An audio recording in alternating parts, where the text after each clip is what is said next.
Mau mengaku sebagai orang Yahudi? Bukan. Mau mengaku sebagai pengikut Isa juga bukan. Lalu terombang-ambing, hanya menempelkan pada diri, saya Kristen, saya Kristen. Kristen tidak dikenal oleh Yesus. Kristen mengajarkan shalom. Shalom itu adalah Islam. Islam itu damai sejahtera. Pengikut para nabi pasti shalom. Pengikut para nabi pasti Islam. Karena ajaran yang mereka bawa adalah ajaran Islam.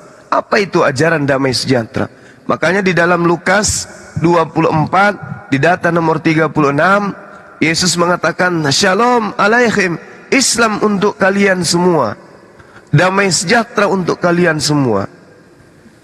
Ini bukti bahwa solusi terakhir memang hanyalah Islam.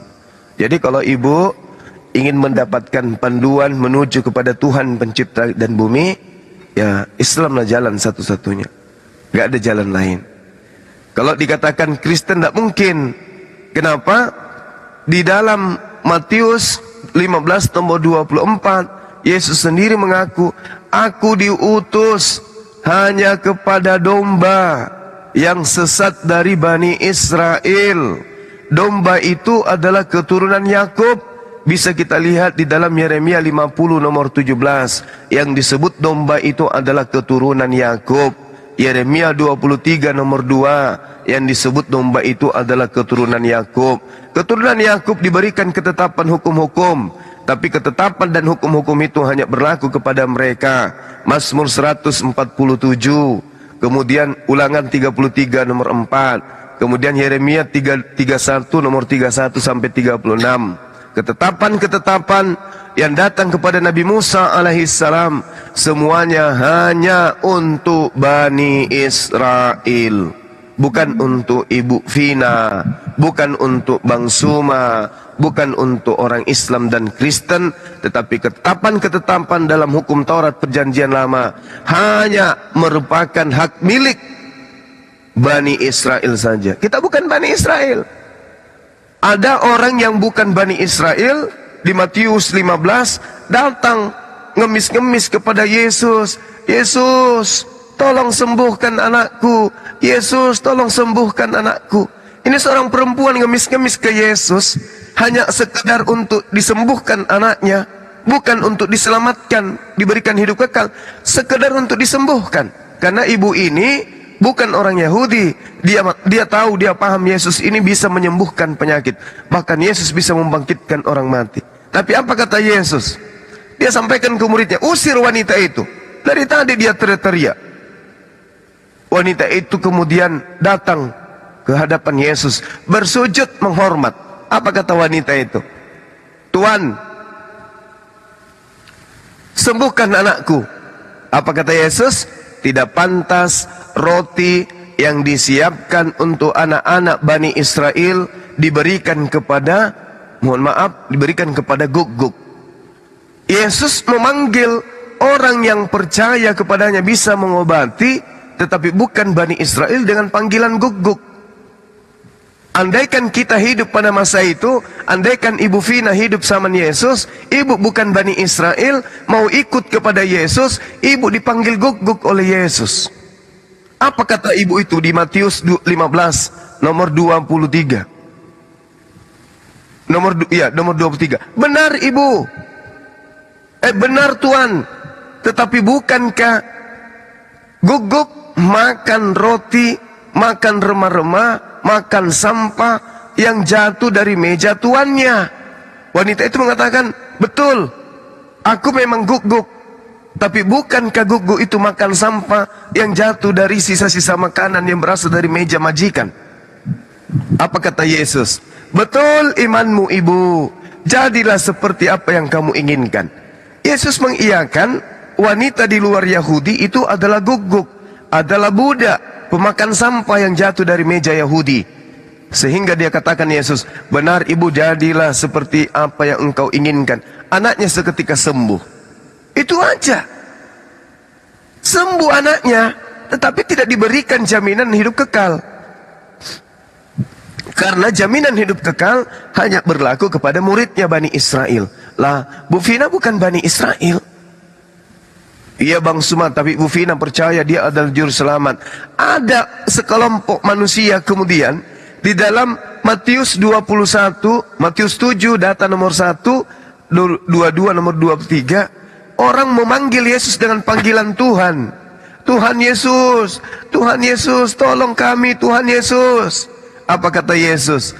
Tidak semua orang yang memanggil aku Tuhan, kurios, ya, maran, akan masuk ke dalam kerajaan surga, melainkan mereka yang memanggil, yang melakukan kehendak Tuhanku yang di surga. Nah, orang-orang itu akan mengatakan, tapi bukankah kami telah bernubuat pakai namamu, wahai Yesus? Kami juga mengobati orang sakit pakai namamu, wahai Yesus. Bahkan kami bermujizat pakai namamu, wahai Yesus. Tapi apa kata Yesus di Injil Lukas, di Injil Matius, nomor 7 ayat 21, 22, 23, apa kata Yesus? Enyahlah kau semua, kalian semua adalah pembuat kejahatan. Coba Bu.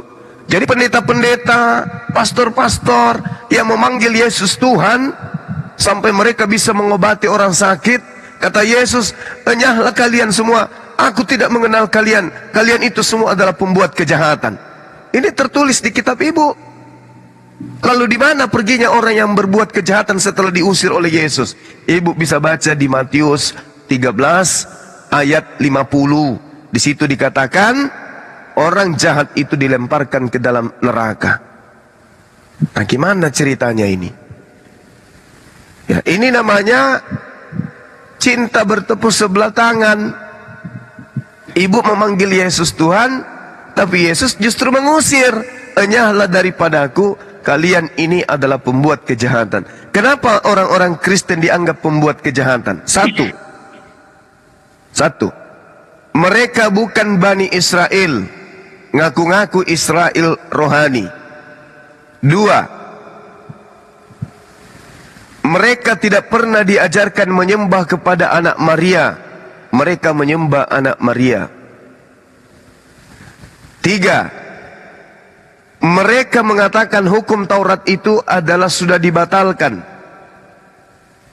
Sementara Yesus mengatakan di dalam Lukas 16:17, lebih mudah langit dan bumi lenyap daripada setitik hukum Taurat itu batal. 4, Yesus mengajarkan menyembah Tuhan yang ada di langit, di surga. Kristen mengajarkan menyembah kepada anak manusia bernama Yesus. Jadi banyak hal yang menyebabkan alasan Yesus mengusir orang-orang Kristen. Yesus berkata, dengarlah wahai orang Israel, Tuhan kita adalah Allah, Tuhan itu Esa. Tapi Kristen mengatakan Tuhan itu 3 pribadi, Bapa, Anak manusia, dan juga adalah Roh Kudus yang berupa merpati. Bertentangan. Makanya orang-orang Kristen kelak akan diusir oleh Yesus. Saya jaminkan itu. Ya, saya kira begitu Ibu Vina sebagai pengantar dari saya. Kalau ada yang ingin dipertanyakan, silakan, atau ada Dewan Guru yang ingin menambahkan waktu dan tempat, disilakan.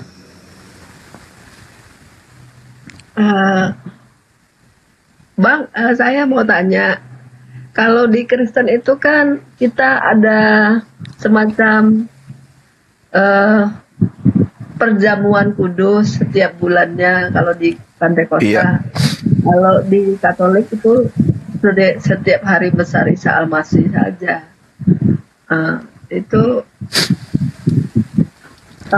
yang bikin hati saya ya tidak nyaman itu. Kami kalau Natal, kalau Isa Al-Masih itu kami harus paling tidak 4 jam di gereja. Pertanyaannya apa? Pertanyaannya kami harus berlutut, terus ada doa turunnya kuasa Roh Kudus, itu ada di Alkitab semua. Iya, Matius 26, betul. Dan Pantekosta itu mengikuti Injil sepenuh dan tidak ada satu pun yang kayak Katolik kan, kalau misalnya puasa dia harus bersedekah, misalnya 2 piring jadi sepiring gitu kan kalau di Katolik. Tapi kalau di Pantekosta kita seperti macam mana Tuhan Yesus berpuasa ya seperti itu 24 jam. Sementara saya itu yang bikin saya mengambang, kalau kawan-kawan saya yang Islam mereka ada sahur, ada ini gitu kan. Kalau kita tidak gitu. Pertanyaannya apa? Pertanyaannya Bang, kalau Islam ini kenapa selalu mengutamakan Muhammad gitu, setiap doa-doanya pasti ada Muhammad gitu. Sementara kita di Kristen tidak pernah ada disinggung Muhammad gitu kan. Dan selalu bilang yang datang Nabi terakhir dan yang menjelma seperti Yesus itu hanya Yesus gitu kan. Gimana itu ya? Baik. Iya, jadi yang pertama, prosesi ibadah yang dilakoni oleh orang-orang Kristen, seperti yang Ibu uraikan tadi itu adalah prosesi niru-niru orang Yahudi, niru-niru perjamuan terakhir yang dilakoni oleh Yesus yang tertera di dalam Matius 26. Data 26 sampai 28. Dan ketika mereka sedang makan, Yesus mengambil roti, mengucapkan berkat, memecah-mecahkan lalu memberikannya kepada murid-muridnya. Ini yang perlu dipahami nih. Murid-muridnya. Murid-murid Yesus ini apakah orang Roma atau orang Yahudi? Kalau murid-muridnya adalah orang Yahudi, ada satu hal yang perlu Ibu Vina paham. Orang-orang Yahudi itu adalah praktisi Taurat. Mereka bukan pemakan babi.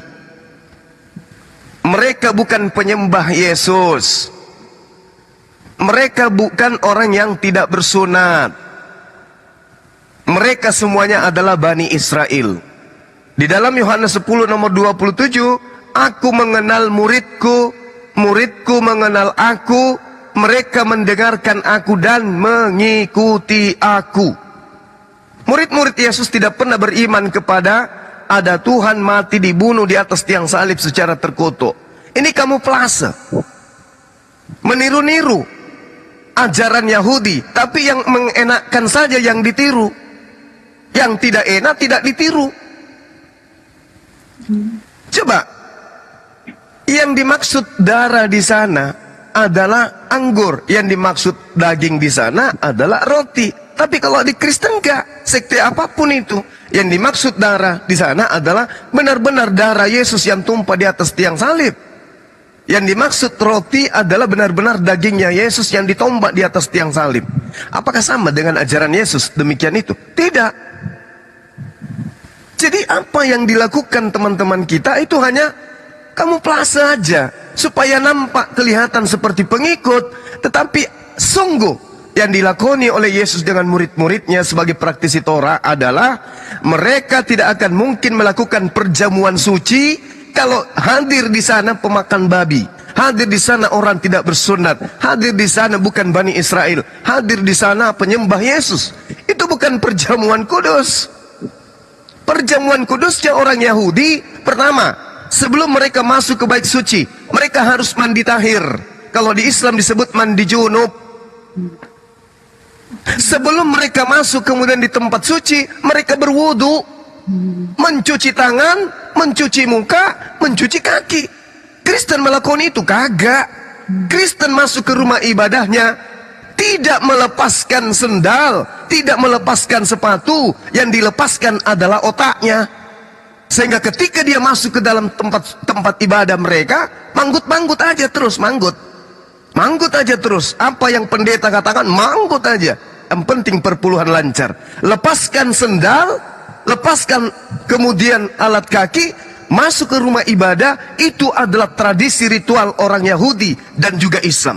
Mereka melepaskan sendal, melepaskan sepatu, tapi otak tidak dilepaskan. Masuk dengan otaknya di masjid, masuk dengan otaknya di sinagoge, sehingga ketika mereka ada pertemuan, di dalam, ada ceramah, ada khutbah, mereka paham. Kalau mereka tidak paham, mereka bertanya, kenapa? Otaknya ikut masuk ke dalam rumah ibadah. Kebalik, kalau Kristen, otak yang dilepas, sendal sepatu tetap dipakai masuk ke dalam. Kebalik. Coba tanya orang-orang Kristen itu, menurut Yesus Tuhan itu ada berapa? Satu katanya. Coba hitung, Bapa, Yesus, Roh Kudus, itu ada berapa? 3. Ibu, ada berapa itu, Bu? Ada berapa? Bapa, Anak, Roh Kudus, ada berapa? 3. 3. Tuhan Ibu ada berapa? Maksudnya itu, Bang, sebenarnya definisinya bukan begitu. 3 dalam 1. 3 in 1. Nah, gimana? Itu doktrin sebenarnya. Iya, itu gimana ceritanya dipaksakan menjadi sesuatu yang 3? Di surga pun 3. Di dalam Yesus, secara daging, itu Tuhan sudah ada di situ, gitu. Tidak mungkin. Menurut, jangan pakai Islam ya, pakai agama Yesus saja, ajaran Yesus. Pakai ajaran Yesus saja. Apa yang dikatakan oleh Yesus? Iya. Bapa itu tidak bisa dilihat. Bapa tidak bisa didengar suaranya. Berarti Yesus bisa dilihat, bisa didengar suaranya. Berarti Yesus bukan Bapa. Kenapa kemudian muncul ajaran Trinitas ini? Pernahkah Yesus mengajarkan? Tidak. Tidak pernah Yesus mengajarkan itu. Itu hanya konsep yang muncul belakangan. Kenapa? Karena sebenarnya toko yang ingin dijajakan oleh Romawi, oleh orang-orang Farisi awal mulanya itu adalah toko Yesus. Yesus yang ingin dijajakan kepada Romawi. Tetapi tidak meninggalkan kemudian ajaran awal, yaitu ajarannya Nabi Musa, bahwa ada Tuhan di langit. Maka supaya Yesus juga duduk di sana, maka diajarkanlah Trinitas, 3 di dalam 1. Kalau kita ingin membuktikan, ketika Tuhan mengatakan dalam kitabnya orang Yahudi, aku seorang diri membentangkan langit. Sebelum ciptaan ada, aku seorang diri membentangkan langit. Ketika Tuhan sendiri membentangkan langit, Yesus di mana pada saat itu? Ada. Belum. Tapi kan dia sudah dinubuatkan. Kalau Yesus dinubuatkan, nubuat itu artinya ramalan. Yang meramalkan adalah orang-orang Yahudi. Ya kan? Yang meramalkan adalah nabi-nabi Yahudi. Kalau ramalan itu betul ada, maka orang Yahudi akan menunggu Tuhan datang untuk mati di atas tiang salib. Tapi adakah orang Yahudi dari ke-12 suku Bani Israel yang mengatakan ini nubuatan untuk Tuhan kita, bahwa suatu saat nanti Tuhan kita akan datang menjadi manusia dan harus dibunuh di atas tiang salib? Emang ada? Tidak ada, Bu. Tuduhan-tuduhan bahwa ada nubuatan-nubuatan itu muncul dari Kristen. Mengambil kitabnya orang Yahudi, membaca kitabnya orang Yahudi, lalu mencocok-cocokkan, oh ini nubuatan. Kalau itu betul nubuatan, kenapa orang Yahudi yang mengerti bahasa Ibrani tidak mengakui Yesus? Kenapa justru orang Roma, orang Yunani yang tidak mengerti Ibrani mencocok-cocokkan, nah ini Tuhan kita ini sudah dibuatkan menjadi manusia, mati dibunuh manusia. Dia mengambil kitabnya orang, mencocok-cocokkan, sementara yang punya kitab tidak ada mengatakan itu nubuatan.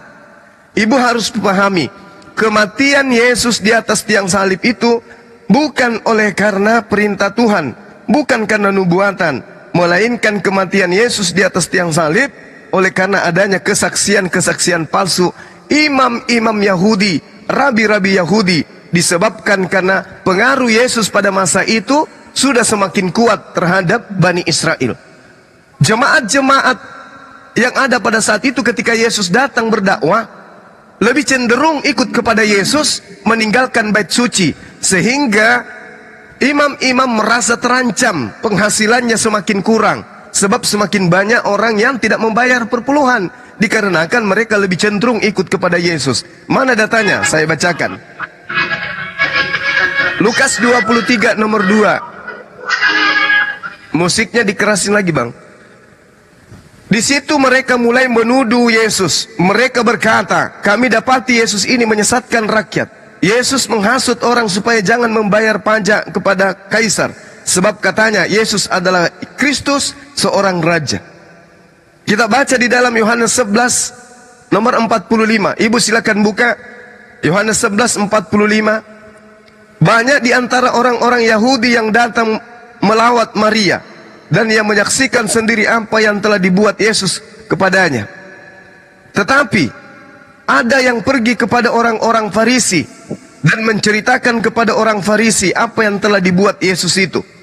Lalu imam-imam kepala dan orang-orang Farisi memanggil mahkamah agama untuk berkumpul, dan mereka berkata, apakah yang harus kita perbuat sebab Yesus itu membuat banyak mukjizat? Ini orang Farisi bersekongkol dengan orang-orang Yahudi bersama para imam dan juga mahkamah. Apa yang dikatakan? Apakah yang harus kita perbuat sebab Yesus itu membuat banyak mukjizat? Apabila kita biarkan Yesus, maka semua orang akan percaya kepada Yesus, dan orang-orang Roma akan datang dan akan merampas tempat suci kita serta bangsa kita ini. Tetapi seorang di antara mereka, yaitu Kayafas, imam besar pada tahun itu, berkata kepada mereka, kamu tidak tahu apa-apa dan kamu tidak insaf bahwa lebih berguna bagimu jika satu orang mati, yaitu Yesus, untuk bangsa kita daripada seluruh bangsa Yahudi dibinasakan oleh Romawi. Ini bukti, Bu.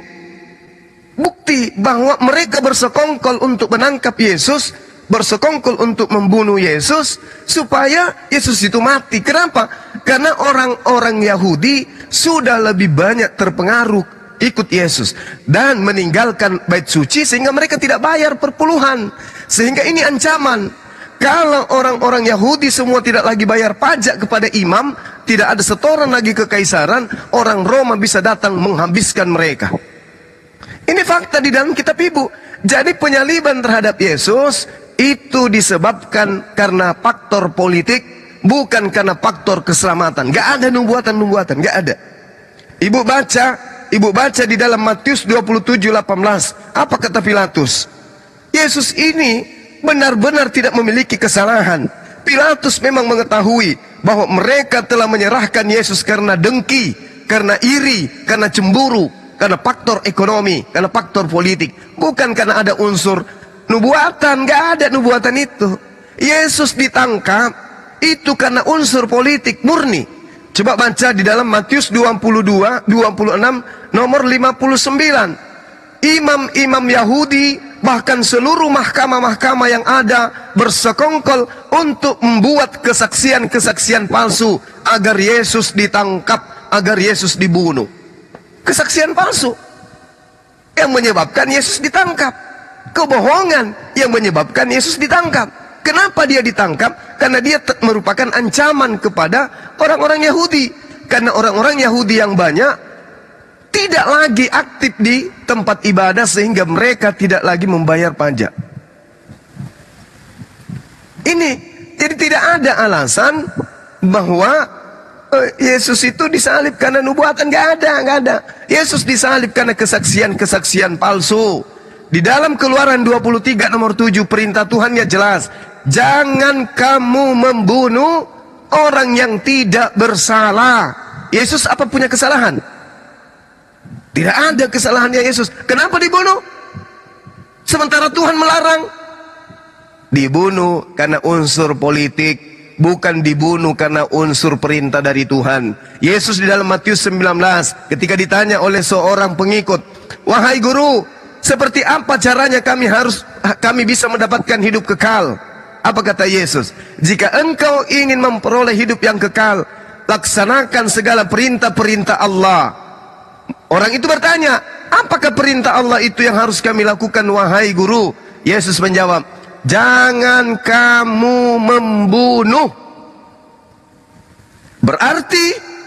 Berarti orang-orang zaman Yesus dilarang membunuh oleh Yesus. Jangan kamu membunuh. Makanya orang Yahudi tidak membunuh Yesus. Lalu siapa yang membunuh? Yahudi menggunakan tangan Romawi untuk melenyapkan dan membunuh Yesus. Jangan kau membunuh, itu perintah Tuhan. Berarti Yesus tidak boleh dibunuh. Tuhan juga mengatakan dalam Keluaran 23 nomor 7, jangan kau membunuh orang yang tidak bersalah. Yesus tidak bersalah. Disidang oleh Pilatus, tidak bersalah. Disidang oleh Herodes tidak juga bersalah. Tetapi tetap mau disingkirkan. Kenapa? Karena dia mengganggu Yesus itu. Terancam imam-imam ini dengan penghasilan perpuluhan. Dia harus dibunuh, gak bisa tidak. Nah, kalau kita sudah tahu ternyata pembunuhan terhadap Yesus unsur politik, bukan karena nubuatan, bukan karena dosa waris, bukan karena ingin menyelamatkan Bani Israel. Lalu siapa kita yang mengimani pembunuhan itu? Ternyata pembunuhan itu unsur politik, bukan unsur tebus dosa. Tidak ada unsur tebus dosa, tapi karena unsur politik aja sampai Yesus itu disalibkan. Nah ini, makanya Yesus mengatakan di dalam Yohanes 7, Yohanes 6 nomor 70, Yohanes 7 nomor 60, apa yang Yesus katakan di sana? Aku yang telah memilih engkau, aku yang telah memilih engkau yang 12 orang ini. Tetapi salah satu di antaramu adalah iblis. Aku yang memilih yang 12 murid, tetapi salah satu muridku adalah iblis. Siapa yang iblis ini? Yang mengkhianati dia. Kenapa dia disebut iblis? Karena dia menyerahkan Yesus kepada Romawi. Berarti yang menyerahkan Yesus kepada Romawi untuk dibunuh adalah iblis. Menurut siapa? Menurut Yesus. Berarti karya iblislah penyaliban itu. Barang siapa yang beriman kepada pembunuhan terhadap Yesus, berarti beriman kepada karya iblis. Siapa agama yang beriman kepada penyaliban? Kristen. Berarti Kristen pengikut iblis. Ya mohon maaf, silakan dijawab sendiri. Itu fakta. Itu fakta. Andai saja Yesus mengatakan di dalam Yohanes 6 nomor 70, bukankah aku sendiri yang telah memilih kamu yang 12 ini, dan salah satu di antaramu adalah malaikat. Nah, itu baru betul penyaliban. Tapi ternyata salah satu di antaramu adalah iblis. Dalam bahasa Yunani jelas dikatakan di sana sebagai diabolos. Diabolos itu adalah iblis dalam bahasa Yunani. Berarti Yudas ini iblis. Yang menyerahkan Yesus di atas tiang salib adalah iblis. Yang beriman terhadap penyaliban berarti pengikut iblis. Mohon maaf, ini data, saya tidak ngarang. Silakan baca Bible. Silakan. Apa tanggapannya? Jadi kami semua Kristen ini iblis lah ya? Saya tidak mengatakan itu ibu, tapi data Yesus Yohanes 6 nomor 70, coba dibaca pelan-pelan. Yesus berkata kepada mereka, bukankah aku sendiri yang telah memilih kamu yang 12 ini? Namun salah satu di antaramu adalah malaikat. Adalah iblis. Iblis. Siapa yang menyerahkan Yesus di atas tiang salib? Iblis. Jadi pembunuhan terhadap Yesus, satu, karena unsur politik. Dua, karena adanya iblis. Ketiga, adanya orang yang muncul kemudian orang Farisi yang keluar meninggalkan Yerusalem, mengajarkan ajaran yang sama dengan ajaran nenek moyang orang Romawi dan Yunani. Apa itu?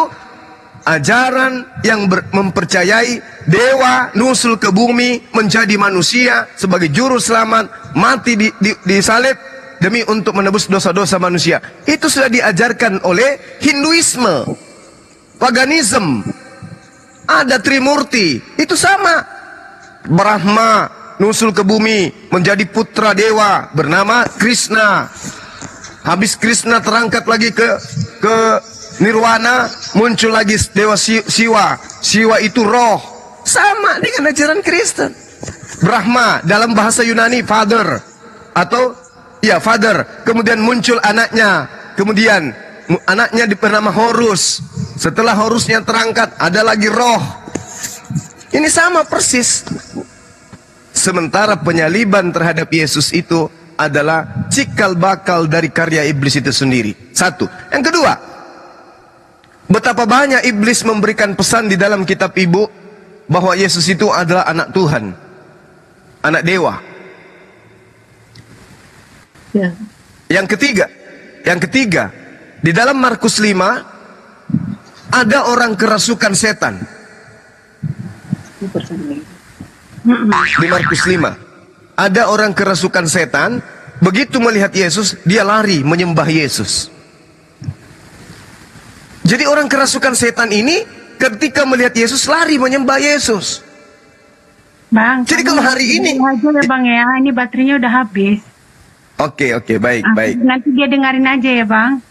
Nah. Siap. Oke. Assalamualaikum. Waalaikumsalam warahmatullahi wabarakatuh. Di Markus 5 itu jelas ada orang kerasukan roh setan, roh jahat. Ketika kemudian beliau melihat Yesus, beliau lari menyembah Yesus. Kenapa dia menyembah Yesus? Ada apa? Karena dia kerasukan setan. Setelah dia siuman, setelah dia menjadi waras, dia tidak lagi menyembah Yesus. Tidak lagi dia menyembah sujud kepada Yesus. Setelah dia waras, baca Markus 5. Lalu kemudian di dalam kitab ibu sendiri, Lukas 8 nomor 28, Markus 5 nomor 7, Lukas 4 41, Matius 4 nomor 6, Lukas 4 nomor 3, Matius 4 nomor 3, Markus 3 11, Matius 8 29, Lukas 4 nomor 9. Iblis berpesan Yesus itu adalah anak Allah, anak Tuhan, anak dewa. Itu pesan-pesan iblis itu. Lalu siapa yang mengimani sekarang pesan iblis ini? Bahwa Yesus itu adalah anak Theos. Ya Kristen. Berarti Kristen mengaminkan pengakuan-pengakuan iblis di dalam Bible itu sendiri. Silakan. Yang lain silakan. Cepat gitu. Assalamualaikum warahmatullahi wabarakatuh. Waalaikumsalam warahmatullahi wabarakatuh. Terima kasih Bunda Pinanya, baterainya ini habis. Nanti coba ditunggu apakah beliau lagi. Baterainya habis. Di sini sudah ada Immanuel, Pak Pendeta Immanuel. Mungkin Gurunda mau berdiskusi. Oh boleh. Saya simpulkan Pak Pendeta, dengarkan saya Bang. Saya katakan bahwa penyaliban Yesus itu bukan karena karya Tuhan pencipta langit dan bumi, tapi karya iblis. Unsur penyaliban Yesus bukan karena nubuatan, tetapi karena unsur politik. Unsur fulus, unsur duit yang menyebabkan Yesus disalibkan, bukan unsur karya Tuhan. Itu nggak ada. Silakan Anda tanggapi.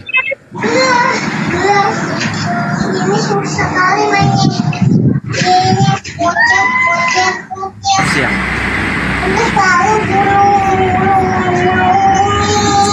Bang Nandar, ada suara anak kecil.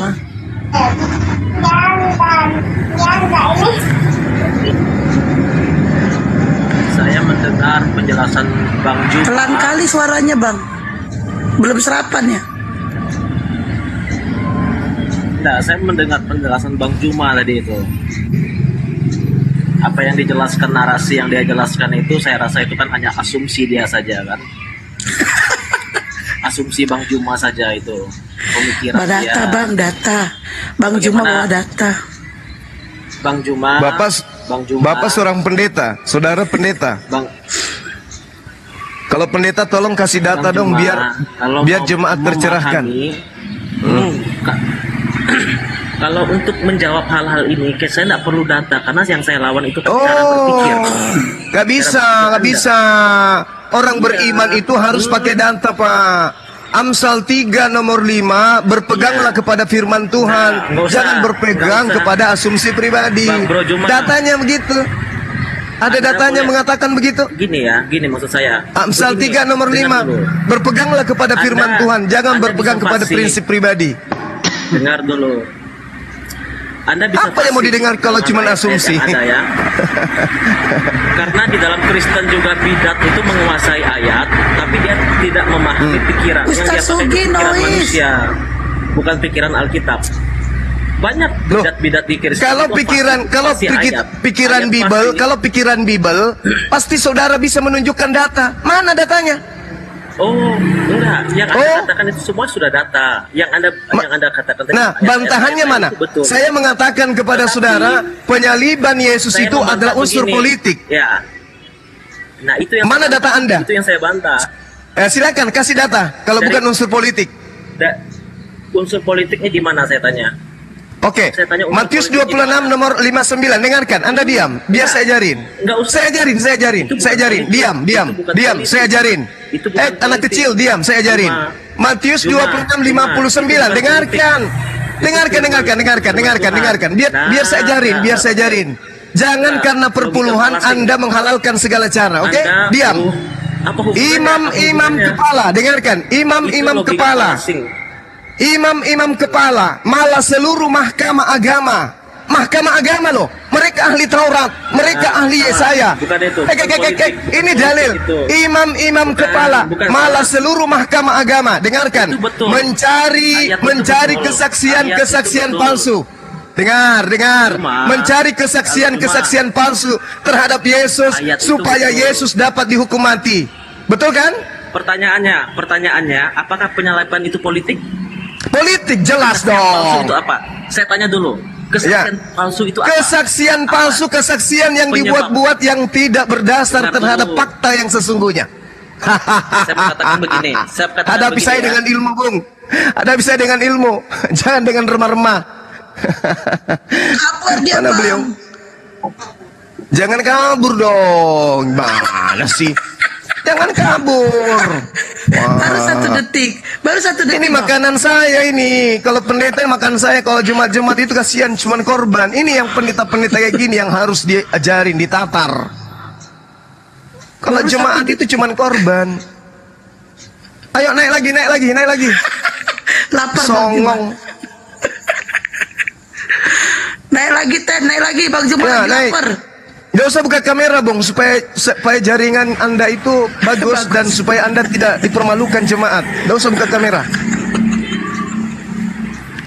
Nah, ini pendeta-pendeta yang kayak ini gara-gara perpuluhan otak ditinggalkan. Ini data. Imam, dengar. Dengar, di gereja Anda boleh menjadi seorang guru, di sini Anda murid. Dengar. Matius 25, dengar. Tapi pikiranmu bukan pikiran Alkitab. Matius 26. Ini sudah Bible saya bacakan. Salah kamu. Kamu banyak omong tapi itu nggak sesuai. Begitu. Pintar omong. Ya sudah, kalau gitu silakan bawa data untuk membantah data Bible. Bawa data untuk bantah Biblemu sendiri, silakan. Dari mana ceritanya penyaliban itu politik? Justru kenapa Yesus itu disalib? Pasti ada sebab akibatnya toh. Karena apa? Karena pengajaran yang diajarkannya dong, bukan politik. Orang Farisi itu menjadi tidak suka karena pengajaran Yesus itu. Dengar dulu. Bisa kamu Anda menjelaskan? Bisa saudara dengar.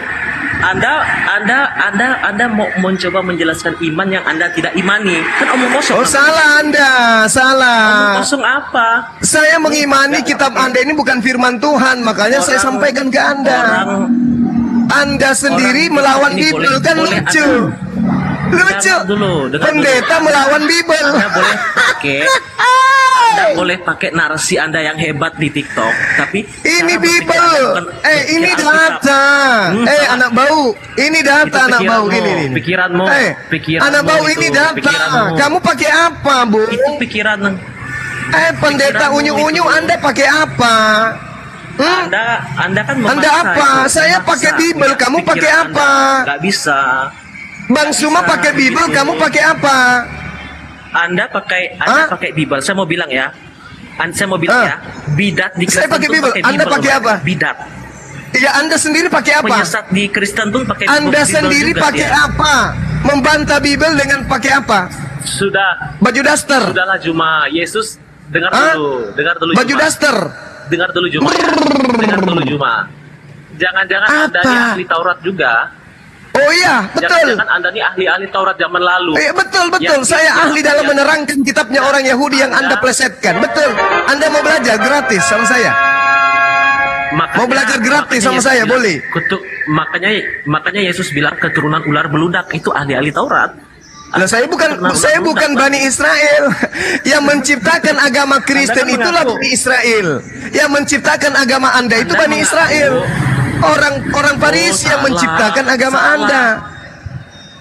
Dangkal Paulus itu orang apa? pengertian Anda. Belajar banyak lagi. Paulus itu orang apa? Saya jelaskan ya. Saya jelaskan dulu sama kamu ini ya. Dengar, banyak belajar Alkitab, banyak membaca. Gini. Nenekmu Kristen kiper, itu kamu sudah aja nggak belum? bisa bantah data ini. Oi. Kristen. Oi, dengar dulu Juma. Kamu suruh saya belajar. Itu nggak banyak Saya belajar. paham Bible, kamu Iya. asumsi. Omong kosong kamu paham? Omong kosong. Yang- saya jelaskan. Kristen. Yang omong kosong dengar dulu. Begini. Yang omong Anda kosong menuduh itu yang bahwa- asumsi lawan Bible. Anda menuduh begini bahwa Kristen Saya itu pakai dibawa data. oleh Paulus. Kamu nggak ada Tapi data. Kristen itu halo. Nah, Nggak apa, mana datamu? Sebelum Paulus, dengar dulu. Dengar dulu. Dengar dong. apa pula? Sebelum Apa yang Paulus kasih mau dengarkan? bertobat, sebelum Alah, Paulus bertobat.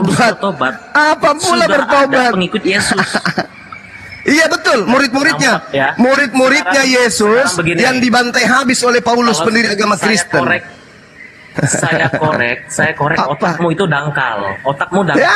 Hanya bisa pakai kata-kata saja kamu. Dangkal Hanya bisa otakmu. curhat. Nggak ada Hanya bisa apa-apanya. curhat. Bukan curhat fakta. Saya mau menjelaskan fakta ini. Cuma sama bisa kamu, nyerang Juma. pribadi, Hah? ilmu kopong. Apa ini Bukan, pendeta kayak bukan, gini? enggak. Dengar. Saya ulang. Aduh, Saya bos. ulang. Apa-apanya. Penyaliban Yesus itu adalah unsur politik. Saya ulang, penyaliban Yesus itu adalah unsur politik. Kalau Anda membantah itu, buktikan dengan data. Saya juga kasih data. Matius 26:59. Imam-imam kepala, malah seluruh mahkamah agama mencari kesaksian palsu terhadap Yesus supaya Yesus dapat dihukum mati. Nangis. Bantah data saya, silakan. Pikiranmu itu pikiranmu Juma, itu pikiranmu saja. Alasan saya begini, saya tanya sama kamu, kenapa Yesus itu disalib? Saya tanya sama kamu, kenapa? Karena Yesus sudah banyak pengaruh. Orang-orang yang harusnya aktif rajin bayar perpuluhan tidak lagi, sebab mereka lebih pilih Yesus. Nah, kelihatan mau data? tahu apa-apa. Mau data? Baca Yohanes 11 Nggak nomor apa-apa. 45 sampai 53. Sini. Jangan kau jelaskan, saya butuh data. Saya butuh data. Saya jelaskan. Tidak perlu kau jelaskan. Seorang pendeta menjelaskan, halo, tidak mungkin menjelaskan. Pendeta itu kerjanya mengaburkan. Bukan menjelaskan pendeta itu, mengaburkan, memplesetkan ajaran Yesus. Kamu Juma, Bantah data saya, kamu bantah. nggak tahu apa-apa. Saya jelaskan.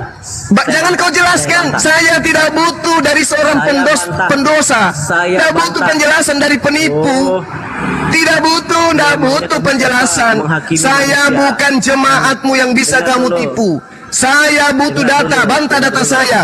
Yesus disalibkan. Dengar lagi. Yesus disalibkan karena unsur politik. Datanya ada di Yohanes 11 nomor 45 sampai 53. Bantah data saya dengan datamu. Jangan cuman bisa isap kentut sendiri dalam sarung. Silakan. Inikah yang namanya Bantah saya. mulutnya seperti itu. Jemaat Kristen mengharapkan ada pendeta yang bisa membungkam mulutnya Bang Soma. Dengan pendeta muncul membawa data. Tapi kamu datang untuk apa? Cuma datang kentut, isap sendiri kentutnya. Tidak bisa. Lawan saya pakai ilmu, Bang. Jangan kau manfaatkan jemaatmu untuk perpuluhan. Bantah saya dengan data. Mulutnya. Yesus disalibkan karena unsur politik, bukan karena adanya nubuatan. Yesus dibunuh karena unsur politik. Datanya ada di Yohanes 11 nomor 45 sampai 53. Bantah saya pakai data. Silakan. Juma tidak berkelas, kelihatan dari isi otaknya itu. Keluar itu. Nggak ada berkelasnya. Udah Nggak turunin berkelas. cuma gabrul doang kayak gini, nggak ada. Jangan akhi. Dia Yesus. pendeta, dia penipu. Penipu jemaat ini harus kita. Begini. kasih otaknya, dipermalukan dia di depan jemaat. Kamu pendeta katanya, ku permalukan kau depan jemaatmu, bahwa kamu tidak bisa apa-apa menghadapi kami apologet Islam. Islam mengandalkan Bible untuk menggulung otak kamu yang suka perpuluhan itu. Cuman curhat. Memang mana datamu? Bagaimana orang mau menjelaskan? Oke, sekarang giliranmu untuk membawa data. Saya tidak butuh penjelasan dari seorang pendusta, penipu. Paham? Data, bantah data saya. Yohanes 11:45 sampai 53, Yesus disalibkan karena unsur politik. Jawab, bantah, kasih data. Silakan. Cuma mulutmu kalah-kalah dengan buntut ayam itu loh. Buntut ayam aja bisa berhenti. Kayak gini pendeta. Hah? Enggak. Pendeta cuma sekelas gini. Ini Juma ini yang seperti itu. Bahasanya seperti itu Juma itu. Sama Juma itu congor juga dia. Data, bro. Besar di suara aja dia. Enggak ada apa-apanya dia. Enggak paham apa-apa Juma itu. Jemaat itu sedang menunggu ilmumu loh. Kok di sini cuma modal iya, bagaimana mau menjelaskan kalau semuanya berisik? Ayat 45 sampai ayat 53. Bagaimana menjelaskannya kalau semuanya congor semua? Bagaimana mau menjelaskan? Pak Pendeta mau izin Pak Pendeta mau izin gini Juma. Pak Pendeta. Jadi Bang Zuma dengerin Pak Pendeta ya. Dengerin Pak Pendeta ya, gantian ngomongnya. Gantian ya. Jadi Bang Zuma tadi sudah membawakan dengerin, sudah membawakan sebuah data. Nah, silakan data dari Bang Zuma tersebut. Dengerin dulu. Data yang mana? Dengerin dulu. Kenapa kesurupan sih? Dengerin dulu gitu loh. Jadi bantah data Bang Zuma di Yohanes 11:45 sampai 53 tadi, bantah data tersebut. Silakan gitu loh, yang akademis gitu loh. Dengar kalau begitu. Kalau cuman bilang buntut ayam, kalau cuman bilang kamu ini ngarang, itu anak kecil juga bisa, Pak Pendeta. Tetapi di sini Anda ini pendeta loh, nggak malu disaksikan berapa ini 3 juta orang loh ini. Saya baik-baik aja ini ngomong ini baik-baik aja. Saya baru ngomong malahan. Saya dari tadi mendengarkan asumsi Anda. Ya udah sekarang silakan bantah. Yohanes 11 ayat 45 sampai 53 silakan dibantah. Silakan. Pakai data. Pernyataan Juma itu salah kalau Yesus itu disalibkan karena politik. Itu pertama. Alasannya kenapa? Yesus disalib karena pengajaran dia. Kucluk. Itu dari Yohanes 11 kucluk. Saya membantah pikiran dia yang sesat itu.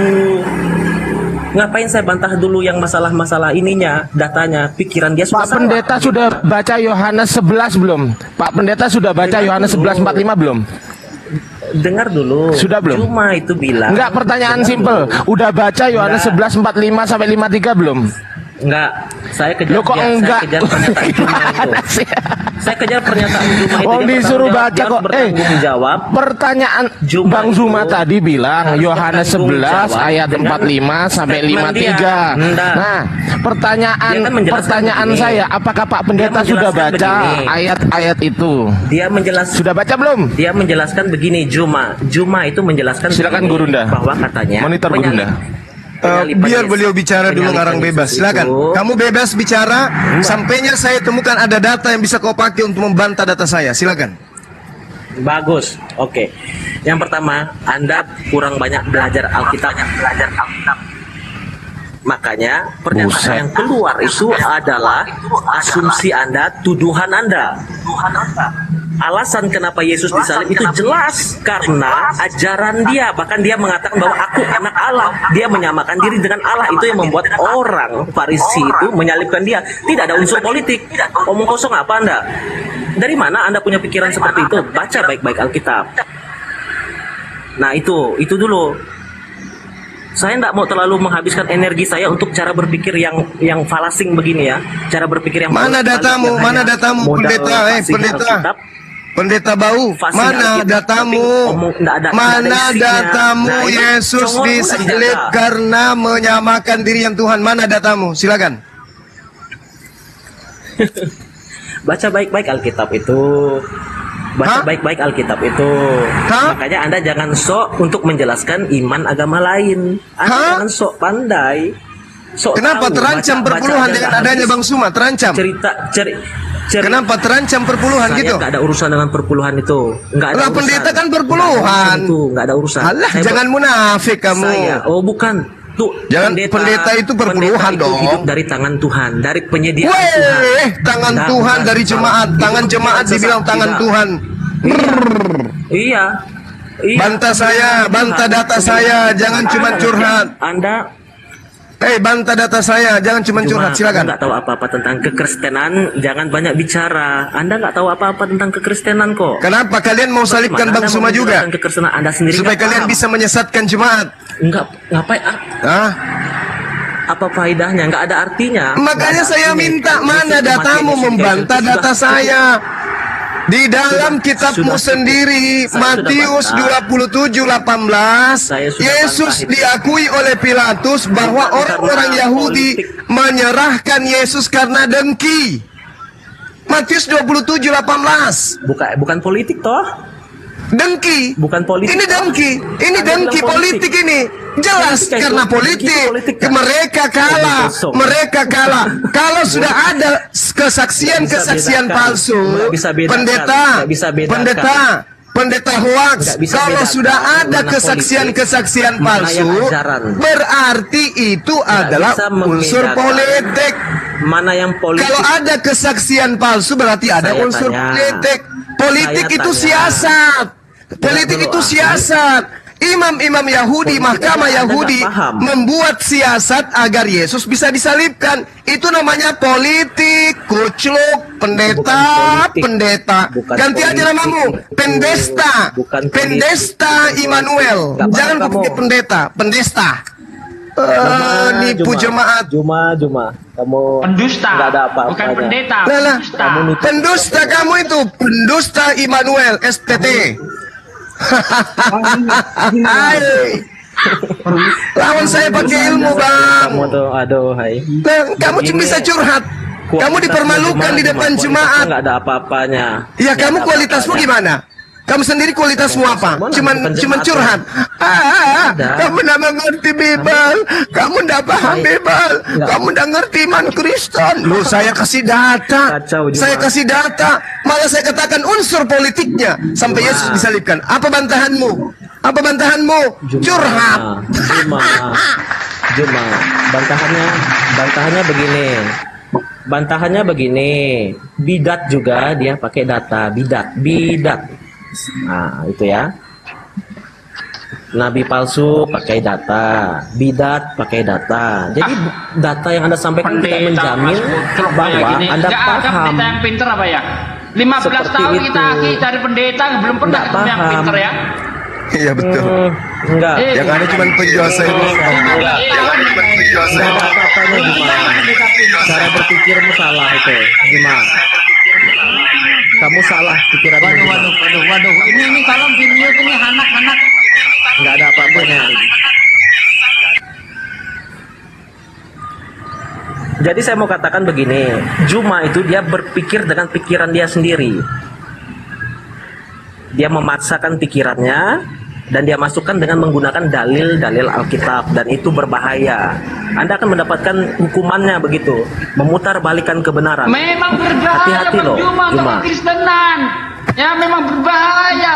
Oh iya, Sangat enggak ada berbahaya pengaruhnya untuk bagi kami, Kristenan. enggak ada pengaruhnya itu. Karena belum Enggak ada seorang apa-apanya. pendeta pun yang mampu melawannya. Nggak ada Semuanya pengaruhnya. babak belur di Bang Juma. Enggak ada Loh, Alah, saya mau katakan apa yang disampaikan Banyak yang Juma, mualaf tuh. Tiap malam kita apa yang sadarkan dikatakan itu. Juma itu enggak akan Aduh. mempengaruhi Mam iman repot. kami, enggak akan mempengaruhi Udah, kok. Mam repot Karena gini kami doang, tahu, cari yang lain. karena kami Udah, karena Bang kami Nanda, tahu apa yang kami udah. pelajari. Jadi enggak ngaruh dengan omongan Juma mau seperti apa itu. Cuma merepet doang. Coba cari pendeta yang berilmu dikit dong. Lawan saya pakai ilmu, Bung. Saya sedih, saya kasihan melihat jemaat kalian tertipu oleh kalian. Lawan saya pakai ilmu lah sekali-sekali. Jangan cuma curhat kayak gitu. Pendeta kok curhat.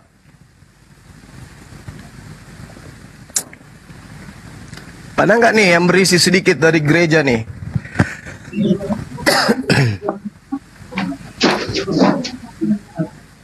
Halo Mark Baum. Ya, halo. Ya. Silakan. Pendeta bukan? Saya Ustadz ini. Enggak serius, kamu jangan bohong. Ya, saya Ustadz.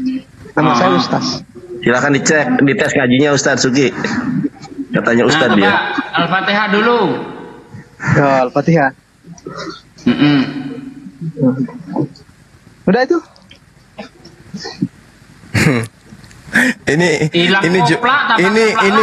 Ini jemaat-jemaat yang putus asa melihat pendetanya babak belur. Dia mau datang membela imannya tidak bisa, ya terpaksa kayak gini, cara-cara kayak gini. Kan kasihan. Heran lihat kalian ya. Herannya karena kami lebih paham Bible gitu. Juma. Apa? Bukan seperti itu kawan. Kau perhatikan kau punya cara bersiar itu. Mulutmu terlalu ribut. Kami juga dengarnya stres dengarnya suaramu itu. Ya karena tidak ada pendeta yang datang kalau tidak bahlul, disampaikan dengan tidak masuk di otaknya. Dengan keras pun tidak masuk. Cara-cara yang santun supaya kami juga dengar. Oh iya, kalau dia datang santun dengan ilmu, apa yang saya hujat? Apa yang saya hujat? Kalau kamu yang berilmu tidak seperti itu caranya. Itu bukan cara-cara orang Nah, itu cara saya. Anda yang mau menilai apa? Apa alasan Anda? Apa alasan Anda menilai? Cara-cara begitu. Ya kenapa Anda yang mengatur saya? Salibkan saya. Kalau kamu memberhentikan saya. Layaknya Yesus mengajarkan kebenaran kepada Yahudi, tapi Yahudi tidak sanggup. Maka Yesus disalibkan dengan politik, dengan tipu-tipu muslihat. Sekarang lakukan tipu muslihat, salibkan Bang Suma supaya kalian bisa tenang. Ngapain kami salibkan kamu? Ya supaya kalian bisa menyesatkan. Menyesatkan siapa? Ya menyesatkan manusia, suruh menyembah sesama manusia. Ajaran siapa itu? Allahmu saja baru hadir abad ke-7. Nenekmu kiper. Hah? Kamu cuma cari-cari apa? Pengakuan dari orang Yahudi, bilang Allahmu sama dengan dia. Orang Yahudi nggak pernah menyatakan Allahmu dengan dia sama. Ya beda, Tuhan kami beda. Terus Tuhan kamu dengan Yahudi sama nggak? Hah? Tuhan kamu dengan Yahudi sama nggak? Tuhan kami berasal dari Yahudi. Nenekmu kiper, udah sana kau pergi cebok sana 1 sendok. Hah? Saya tanya Tuhanmu dengan Tuhannya Yahudi sama kagak? Kamu lahir dapat ke-7. Saya tanya, oke kami beda, Tuhan kami beda dengan Yahudi, oke, titik. Tuhan kami Allah, Tuhan mereka sebut dengan sebutan YTVP. Selesai titik, nggak ada hubungannya emang. Selesai. Lah kamu dengan Yahudi sama nggak Tuhannya? Ke-7. Kamu baru lahir dapat Sudah, saya kan sudah akui Tuhan kami beda. Sekarang Tuhanmu dengan Yahudi sama nggak?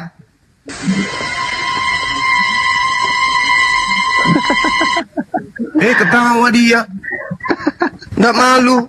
Saya sudah katakan, kalau kamu mengatakan Tuhan saya dengan Yahudi beda, oke beda. Nama Tuhan saya Allah, Tuhan mereka adalah YTVP, beda. Nah sekarang masalahnya di kamu. Karena kamu mengaku sebagai pengikut mereka. Tuhanmu dengan Tuhannya Yahudi sama kagak?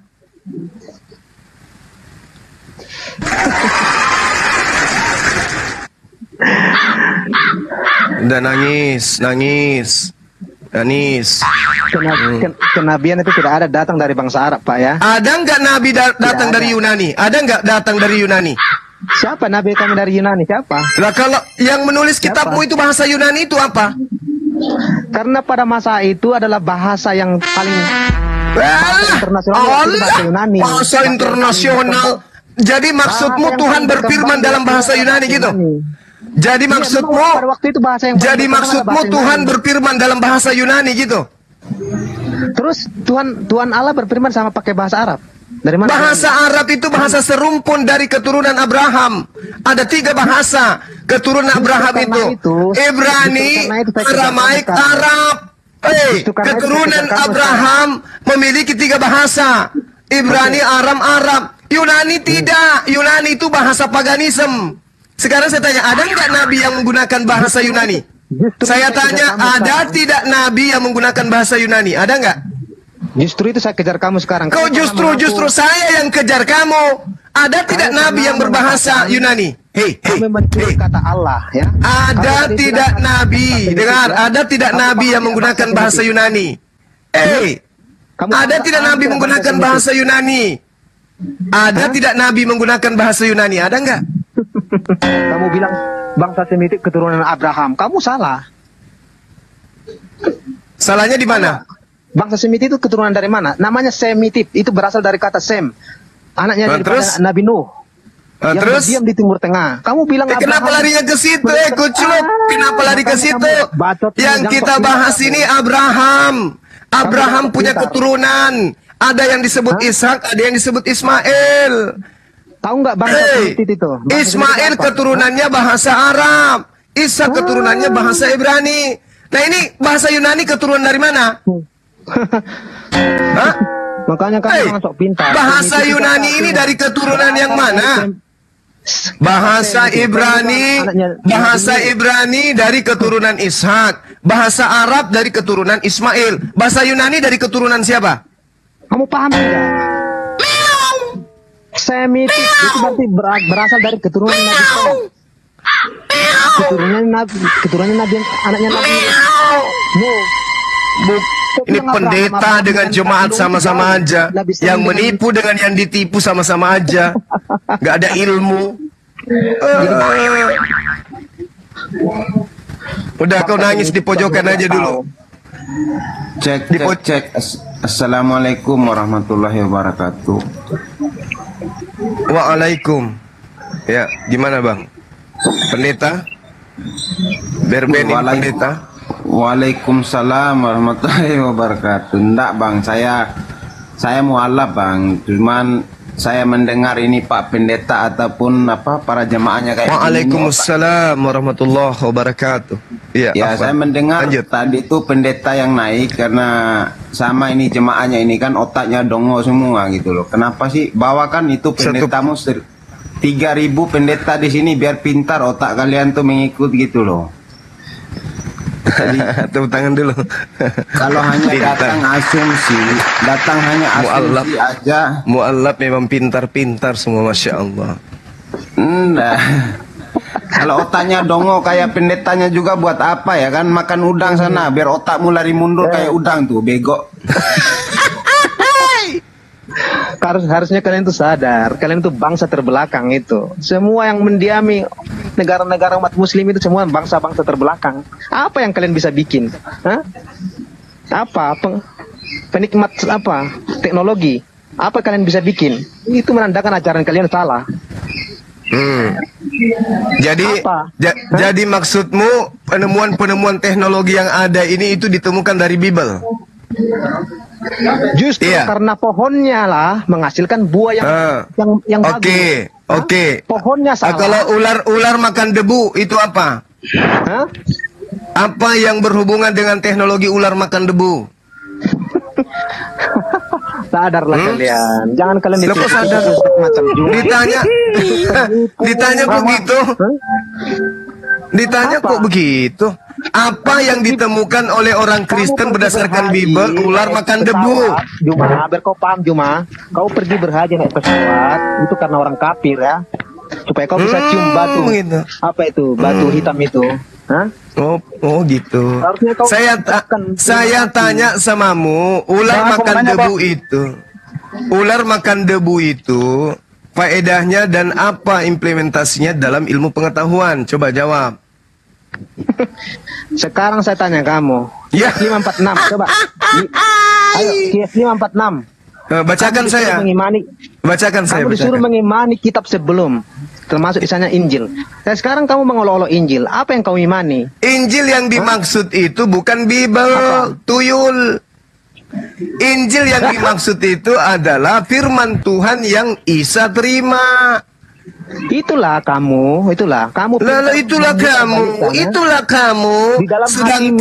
Sedangkan kata Injil itu dari Al-Quran. Di kitabmu nggak ada kata Injil. Dalam hatimu. Nanti di Indonesia baru niru-niru kata Injil. Kamu itu yang nabi-nabi palsu itu. Di luar Indonesia kitabmu tidak disebut Injil.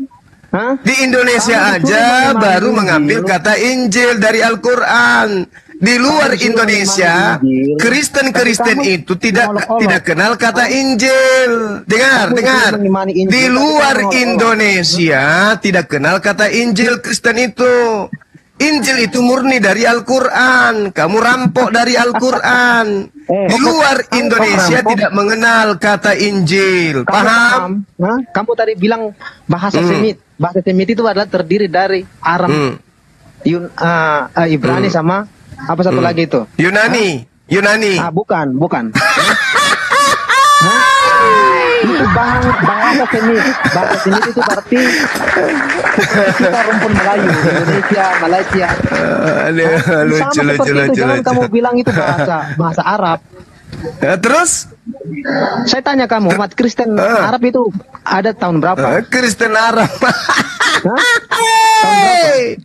Allah. Ayo kau jujur ayo. Umat Kristen Arab itu ada tahun berapa? Tadi pagi kitabnya diterjemahkan ke dalam bahasa Arab di abad ke-8.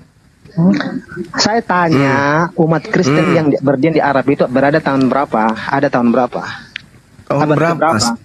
Abad keberapa?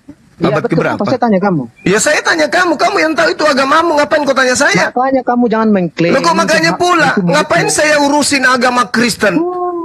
Di Arab, Kristen.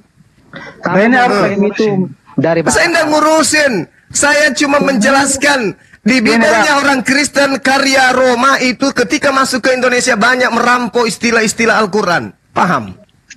Kristen Arab itu sudah ada di abad. Iya, apa nama kitabnya? Apa nama kitabnya Kristen Arab? Apa nama kitabnya Kristen Arab? Apa? Jadi kamu jangan membodohi umat ya. Nenekmu kiper, makanya kurangi tidur dengan babi. Kurangi tidur dengan babi supaya otakmu berfungsi. Gini bang, aku mau nanya bang. Kalau aku mau nanya bang. Ini lagi, bertanya terus. Jelaskan, pendetamu tadi sudah muntah darah aku buat. Jelaskan, apa yang pendetamu membuat dia kabur. Jelaskan, jangan kau bertanya. Aku kan baru masuk bang, aku kan baru. Tadi pendetamu, saya katakan ke pendetamu, penyaliban Yesus itu bukan karena Tuhan yang menginginkan, tapi karena unsur politik yang terjadi pada saat itu. Karena saja kan ya para imam Yahudi kan takut akan kehadiran Yesus. Betul. Yahudi takut karena Yesus mempengaruhi orang-orang untuk tidak bayar pajak. Tidak. Dalilnya begitu? Tidak. Dalilnya begitu, mau dia apa? Sekarang aku mau tanya, aku mau tanya bang. Aku mau tanya sedikit. Akui dulu bahwa penyaliban terhadap Yesus bukan karena dosa waris, tetapi karena bohong waris. Tidak. Ya, bohong waris. Mari kita buktikan. Matius 26:59. Imam-imam kepala. Kamu paham imam ini orang dianggap sebagai imam Yahudi karena dia memahami kitab Taurat, memahami kitab Yesaya. Imam-imam kepala. Ini imam-imam kepala loh.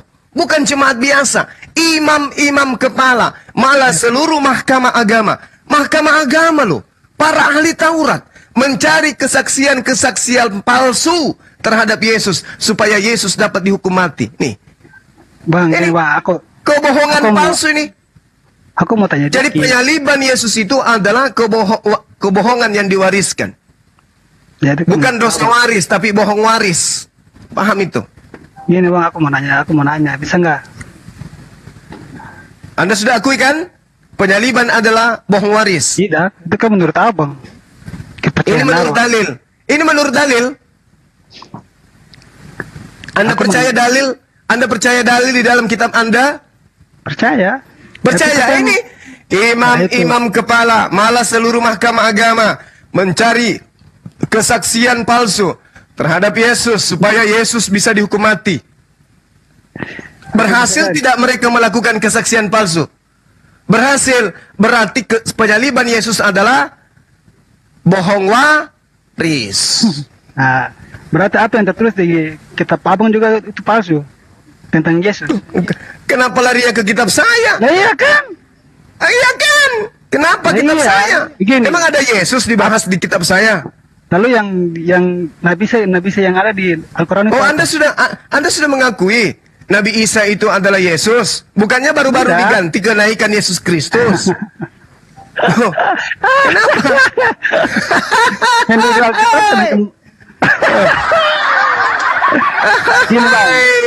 daripada kita aku mau nanya dikit. Jangan emosi silakan. dong. Iya, kok emosi pula? Ini bang, ini aku mau nanya siapa sih sebenarnya ayah Muhammad? Abdullah. Oke, stop.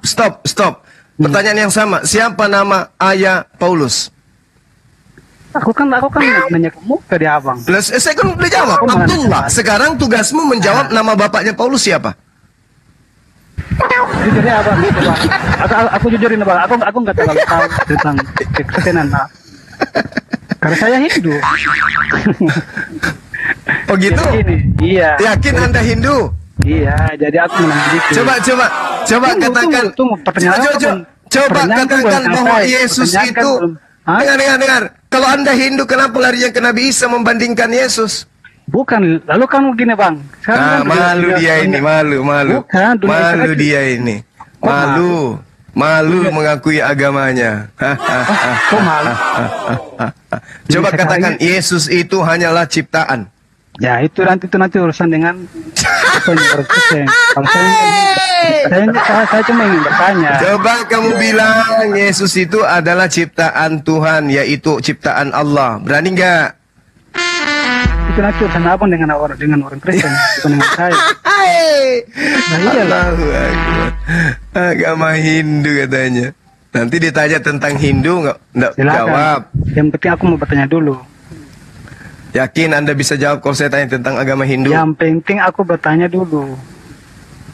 Ya silakan, kan tadi sudah saya jawab. Siapa nama orang tua baginda Rasulullah Muhammad SAW? Abdullah. Sekarang saya tanya samamu. Siapa nama bapaknya Paulus? Belum habis pertanyaan. Oh gitu? Belum habis pertanyaan, iyalah. Saya belum bertanya. Abang Kenapa lagi kasih? Apa? Abang lagi. Karena aku bertanya, abang kan sudah jawab. Lalu aku masih ada pertanyaan lanjutan.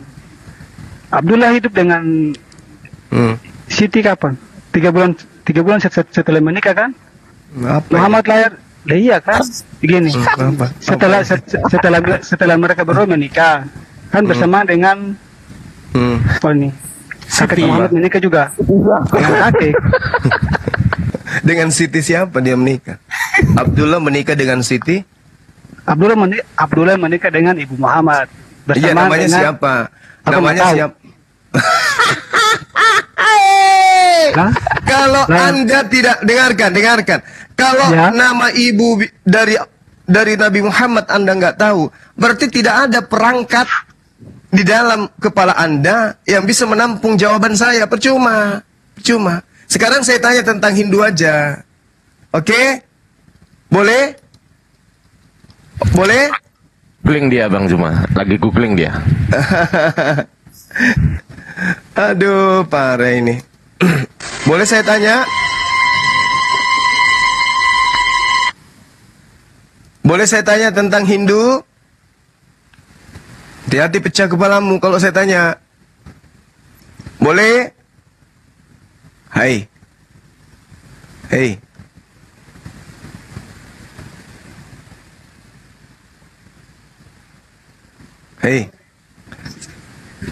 Ya, siang. Ini yang Hindu dulu, saya mau tanya ke beliau. Tunggu, sabar. Halo? Login bang, cari Bibel dulu, cari data dulu tentang Hindu. Sabar. Halo? Sabar bang ya. Iya, sabar. Oke, pertanyaan saya dengarkan. Tunggu, aku belum habis nanya. Sabar, saya bertanya tentang kamu.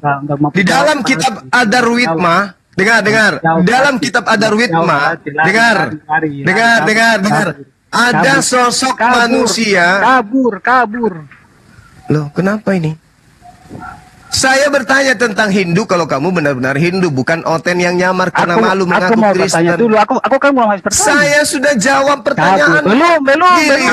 Giliran saya. Kamu Hindu benar atau tidak? Saya gilirannya bertanya.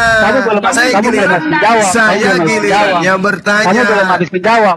Dengarkan pertanyaan saya. Di dalam kitab Adarwitma, lalu kenapa di dalam kitab Adarwitma, di situ ada sosok manusia yang disebut Muhammad. Aku masih bertanya. Siapa Muhammad ini? Jawab. Jawab dulu. Siapa Muhammad ini? Siapa aku Muhammad di dalam kitab Ad-Darwitma? Gak mampu jawab ya. Jawab. Gak mampu jawab. Aku kan masih bertanya. Jawab. Bertanya. Saya tidak mampu menjawab. Nah, sekarang giliranmu. Di dalam kitabnya orang Hindu, kitab Ad-Darwitma, di situ ada sosok manusia yang diutus kemudian di antara manusia bernama Muhammad. Saya minta Anda menjawab. Siapa Muhammad ini? Silakan. Udah turunin dulu. Turunin kalau nggak mau jawab turunin. Ini hotel. Saya kenal dia. Dia Kristen. Dia Kristen. Kita dari dulu biasa diskusi sama dia. Kita pernah diskusi. Dia Kristen tapi dia malu. Ya silakan yang lain. Kristus diberitakan baik bohong maupun betul. Abang selamat siang. Ya selamat siang bang. Betul, Guru Moto. Anda cakep hari ini. Tapi aku sudah habis. Izin bertanya bang, bisa bang? Ya, silakan. Apa bang? Anda Islam Kristen bang? Atau Hindu? Kristen. Bang? Saya Katolik bang, Katolik. Oke, Katolik Bang Gurunda. Gitu dong, gentle dong. Ini mulutnya sudah mulai kurang ajar ini. Pasien. Siap abang, siap. Pasien selanjutnya. Saya Gurunda ini mau potong kambing. Lanjut bang, apa yang ditanyakan bang? Ya izin bang, saya cuma mau bertanya nih, bisa nggak jelaskan ke saya tentang kehidupan Muhammad dan Yesus selama mereka hidup, apa yang mereka lakuin bang? Izin abangku. Ya baik. Ingat perbandingannya dulu. Rasulullah Muhammad sallallahu alaihi wasallam hidup 60 tahun. 63 tahun. Yesus setengahnya. Itu dulu poinnya. Oke? Oke, terus bang. Oke. Rasulullah Muhammad sallallahu alaihi wasallam menerima pewahyuan dari langit 22 tahun lebih. Oke? Yesus mengajar cuma 3 tahun. Kitab Islam ada yang disebut kitab Sirah Nabawiyah. Sejak lahir Rasulullah sampai beliau wafat, lengkap secara terinci di sana diceritakan. Yesus tidak punya kisah sama sekali. Bahkan kisah usia 13 tahun sampai 29 tahun hilang, gelap. Kemungkinan dia pada saat itu berumah tangga, punya istri, poligami, punya anak. Kemungkinan besar. Nah, sekarang ketika Anda bertanya, apa yang diajarkan? Subhanallah. Rasulullah Muhammad sallallahu alaihi wasallam datang kepada bangsa jahiliyah yang tidak mengenal Tuhan kecuali mengenal dewa-dewa mereka. Bayangkan, sampai dewa mereka itu sampai 300-an dewa yang mereka sembah. Rasulullah seorang diri datang mengajarkan sejazirah Arab ajaran tauhid, menyembah la ilaha illallah, tiada Tuhan selain yang di atas, pencipta langit dan bumi. Sukses beliau. Ya, sukses beliau. Semenanjung Arab sampai hari ini 1400 tahun masih menjadi pengikutnya. Kerajaan yang didirikan kerajaan Islam masih berjaya sampai hari ini. Tidak pernah redup, sudah 1400 tahun. Belum ada kerajaan di atas muka bumi yang bisa menandingi itu. Yesus datang ke Israel, tempat di mana orang sudah bertuhan. Tempat di mana umat manusia sudah diperkenalkan tentang kitab-kitab suci. Tempat di mana manusia sudah didatangkan beratus-ratus nabi kepada mereka. Nabi besar, nabi kecil, beruntun datang kepada mereka. Begitu dia datang, dia dikawal oleh Nabi Yahya, Yohanes Pembaptis. Dia dikawal murid-muridnya. Tetapi apa yang terjadi? 12 murid, satu diantaranya iblis, dan dia tidak mampu menjadikan Yerusalem menjadi pengikutnya sampai hari ini. Tapi pembandingnya, Rasulullah Muhammad SAW hanya manusia. Yesus diimani Tuhan. Tapi kok Tuhan bisa begitu gagal? Rasulullah sukses. Yesus gagal. Rasulullah mengajarkan tauhid, sukses. Yesus mengajarkan tauhid, gagal. Apa lagi? Jadi udah itu jawabannya bang? Itu aja sementara. Oh, oke. Semoga abang diberkati ya. Oke. Terima kasih bang, terima kasih. Ada lagi pertanyaan? Sudah cukup Bang. Terima kasih banyak. Oke. Saya boleh tanya balik? Enggak, saya ingin bertanya ke Abang. Saya cuma ingin bertanya biar saya bisa mengerti. Tapi jawabannya Abang seperti itu, ya saya terima kasih. Iya. Oke. Terima kasih ya.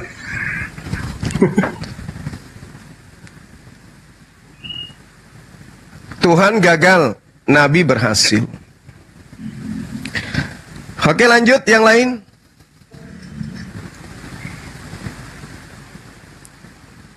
Ini yang baru datang nih siapa nih? Hatu. Halo. Satu Resi. Atur Resi, Muslim apa Kristen?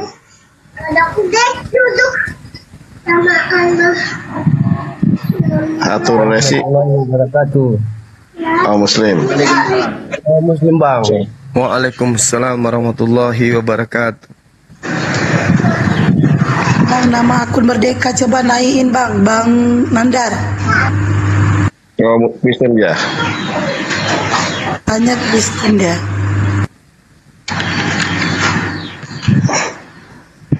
Shalom, selamat siang.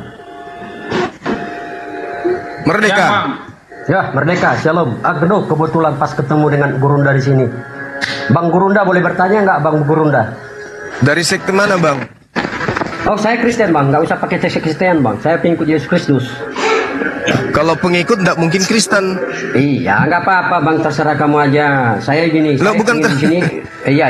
Bukan terserah saya. Iya, oke, nggak apa-apa lah. Pengikut Yesus itu tidak disebut Kristen. Iya. Saya Katolik sudah. Biar kamu senang. Apalagi Katolik. Gini, Katolik itu apa, Bang. Kita agama yang didirikan oleh Katolik, bukan Yesus yang didirikan. Gini, Bang. Siapa tahu saya mau dapat hidayah gitu. Jadi Abang jelaskan. Hidayah hanya untuk orang yang berakal sehat. Iya, siapa tahu. Kan kalau nggak kau ajarin kan gimana saya mau dapat hidayah, Bro? Masa hidayah? Oke, gas. Kan lucu jadinya. Oke, gas. Oke, boleh, Bro. Oke. Silakan. Oke. Di Oktober 70 Alomu berkata, orang Yahudi berkata menyebut Alomu itu punya anak namanya Ujair. Sementara Bang, kalau kita berbicara konteksnya dari Alkitab, Yesus itu dituduhkan dia untuk dihukum karena Yesus menyebut dirinya anak Allah. Saya bacakan dulu dalilnya, Bang ya. Biar kita bisa sesuai dengan kalimat ya, oke? Mantap. Iya, silakan. Santai. Sudah? Bentar bang. Saya bacakan dulu dalilnya dong. Sabar aja, santai aja, nggak kemana-mana kok.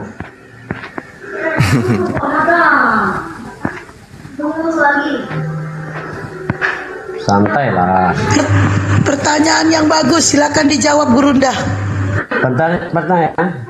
Sekali lagi, orang-orang Yahudi mengambil batu untuk melempar Yesus. Kata Yesus kepada mereka, banyak pekerjaan baik yang berasal dari Bapakku yang kuperlihatkan kepadamu. Pekerjaan manakah diantaranya yang menyebabkan kamu mau melempari aku? Jawab orang Yahudi itu, bukan karena suatu pekerjaan baik maka kami mau melempari engkau, melainkan karena engkau menghujat Allah dan karena engkau sekalipun hanya seorang manusia saja menyamakan dirimu dengan Allah. Kata Yesus kepada mereka, tidakkah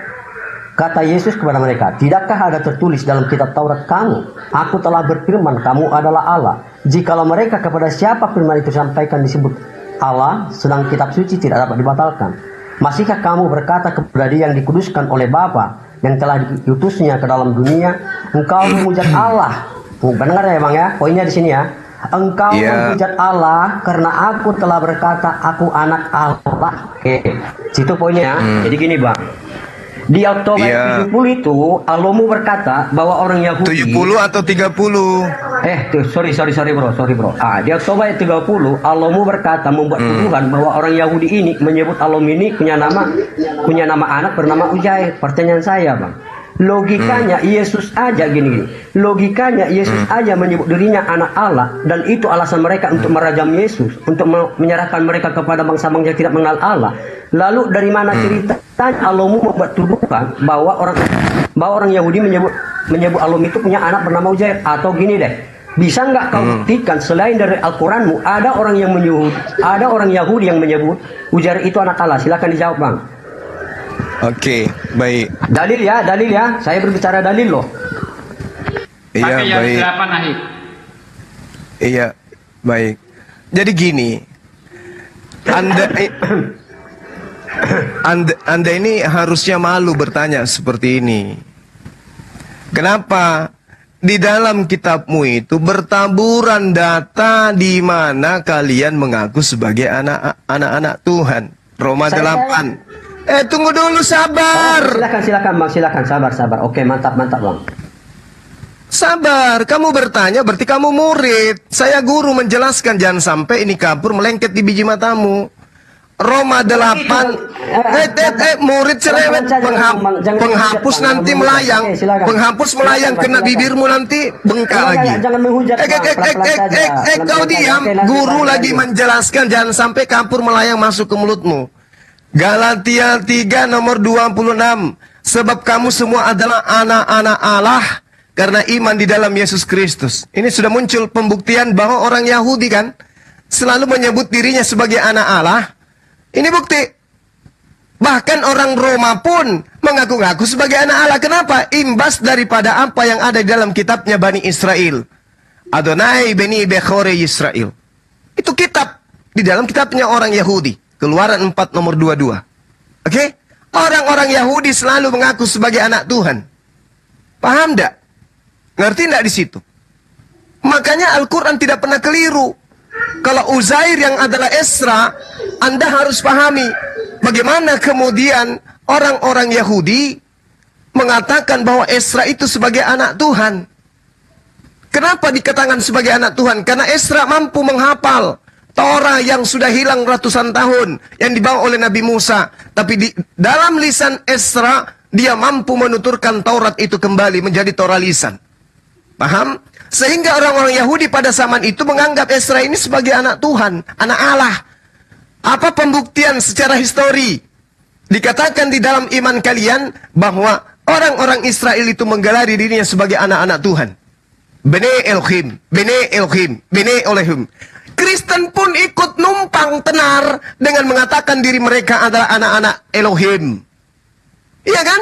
Salah enggak Al-Quran? Tidak salah. Orang Yahudi mengaku diri mereka sebagai anak Tuhan. Itu bukan fitnah. Roma 8 nomor 15. Sebab kamu tidak menerima roh perbudakan yang membuat kamu menjadi takut lagi. Tetapi kamu telah menerima roh yang menjadikan kamu sebagai anak Allah. Lalu kamu berseru, ya Abba, ya Bapakku, ya Abba, ya Bapakku. Salah, Al-Quran mengatakan. Salah. Orang-orang Yahudi mengaku sebagai anak Tuhan. Salah.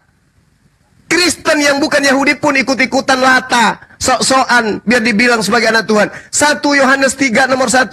Lihatlah betapa besarnya kasih karunia Bapa kepada kita. Sehingga kita disebut sebagai anak-anak kucluk. Anak-anak Allah katanya. Allahu Akbar. Al-Quran saya tidak pernah keliru menjelaskan itu, Bung. Orang-orang Yahudi acap kali menyebut diri mereka sebagai anak-anak Allah. Ini yang ditegur oleh Al-Quranul Karim. Paham ya? Udah ya? Boleh saya gini. Nah, silakan. Tadi kan sudah saya bacakan dalilnya, Bro. Di Yohanes 30 itu alasan mereka hendak merajam Yesus, menyerahkan Yesus kepada orang-orang yang tidak, kepada bangsa-bangsa yang tidak mengenal Allah, karena Yesus menyetarakan dirinya dengan Allah. Sebab pemakaian menyetarakan. Menyetarakan. Diam dulu dong. Menyetarakan. Bukan mengatakan anak. Ya sama aja itu. Santai dulu, Bro. Santai. Kalau bisa santai dulu, Bro. Gini, Bro. Tadi kan di itu sudah jelas saya bacakan bahwa orang-orang Yahudi, orang Farisi mau hendak membunuh Yesus dan menyerahkan Yesus kepada Allah bangsa-bangsa yang tidak mengenal Allah karena Yesus menyebutnya anak Allah. Nah, bagi mereka itu satu penghujatan.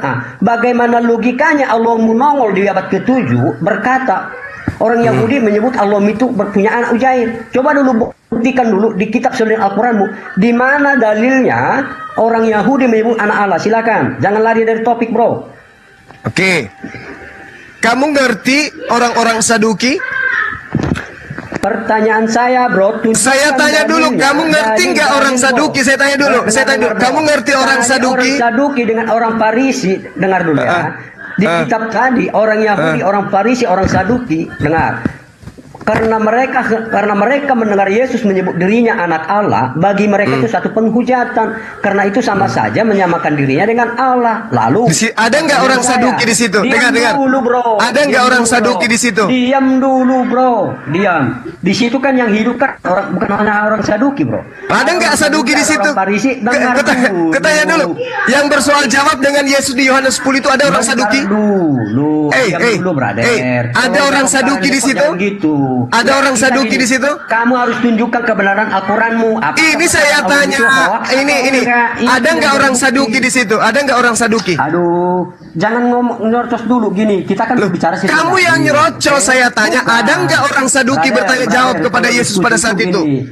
Itu harus terarah, brother. Harus ditanya langsung nangis. Kayak saya. Di Oktober ayat 30 Allahmu berkata, orang Yahudi menyebut dirinya punya anak bernama Uzair. Oke, gak masalah. Sementara di abad pertama orang Yahudi merajam Yesus dan menyerahkan Yesus ke orang-orang bangsa-bangsa yang tidak mengenal Allah. Karena Yesus menyebut dirinya anak Allah. Sebab itu bagi pemahaman mereka, penyebutan anak Allah itu sama saja menghujat Allah. Karena Yesus karena Yesus ini menurut mereka telah menyamakan dirinya dengan Allah. Jadi sebutan kata anak Allah itu bagi mereka penghujatan. Lalu bagaimana mungkin logika akal sehatnya di abad 7 Allah membuat suatu klaim yang gak masuk akal. Sementara Yesus dihukum atau dirajam karena Yesus menyamakan dirinya dengan anak Allah, berkata anak Allah. Lalu, kamu membohong, kamu pembohong. Giliran saya, dengarkan wahai pendusta, pembohong, penipu, dengarkan. Dengarkan wahai penipu, pendusta. Daripada kamu di-kick dari sini. Aja itu membuktikan. Ya udah, kamu turun. Dengarkan di bawah. Ya, dengarkan. Mulutmu yang mirip seperti mesin ketik peninggalan Belanda itu tidak relevan dengan otakmu. Otakmu kecil kerdil, mulutmu lebar sampai kuping. Sampai otakmu tidak berfungsi. Dengarkan, kamu itu penipu. Kamu itu pendusta. Di dalam Yohanes 30 nomor 33, jangan kau ajarin saya. Jangan ajarin saya tentang Bible. Oke? Di dalam Yohanes 10 nomor 33, di situ orang Yahudi tidak pernah melempar Yesus karena Yesus dikatakan sebagai anak Allah. Bukan kuceluk, ini lama-lama gelas ini yang melayang ke bibirmu. Kamu suka nipu-nipu. Di dalam kitabmu Yohanes 10 nomor 33 dikatakan begini. Jawab orang Yahudi itu, bukan karena suatu pekerjaan baik maka kami mau melempari engkau batu, melainkan karena engkau menghujat Allah dan karena engkau sekalipun manusia menyamakan dirimu dengan Allah. Kuceluk, kau kalau di sini kutampar mulutmu pakai sendal. Nyerocos, tak ada ilmu, disuruh diam, ditanya gak mau menjawab. Yesus ingin dilempari batu karena Yesus menyamakan dirinya dengan Tuhan, dengan Allah. Bukan menganggap dirinya sebagai anak Allah. Kuceluk, baca itu Bible. Tidak ada Yesus di situ dituduh sebagai anak Allah, nggak ada. Kamu hanya manusia saja, tapi kamu menyamakan dirimu dengan Allah. Bukan menyamakan dirimu dengan anak Allah. Kuceluk, nggak ada kata anak di situ. Penipu. Nah, sekarang saya masuk kajiannya. Al-Quran memang mengatakan demikian. Bahwa orang-orang terdahulu menganggap dirinya sebagai anak Tuhan. Oke? Di dalam Al-Quran surah At-Taubah. Bukan ayat 70, tapi ayat 30. Kau bawa data aja keliru. Habis itu kau mau menggurui di kita. Al-Quran jelas menerangkan bahwa orang-orang Yahudi menganggap Esra itu sebagai anak Allah. Wa qalatil Yahudu Uzair ibnullah sebagai anak Allah. Wa qalatil Yahudu Uzair ibnullah. Orang Yahudi yang dimaksud Al-Quran ini adalah orang-orang Yahudi yang tinggal bertetanggaan dengan kehidupan Rasul dan para sahabatnya masa itu. Siapa mereka? Mereka yang terkontaminasi dengan Helenisme, yaitu dari sekte Yahudi, dari sekte Saduki, orang-orang Yahudi, dari kalangan agama Yahudi. Mereka ketika dihancurkan Baitul Maqdis pada tahun 70-an Masehi oleh kerajaan Romawi di bawah bendera Titus, mereka kemudian mengalami diaspora besar-besaran. Kaum Saduki ini kebanyakan bergeser ke Jazirah Arabia, ke Yasrib, ke kerajaan Yaman dan lain-lain. Mereka ini yang dimaksud Al-Quran. Pemahaman Saduki akan Uzair seperti yang saya sebutkan tadi. Mereka menganggap Uzair ini sebagai anak Allah, Esra.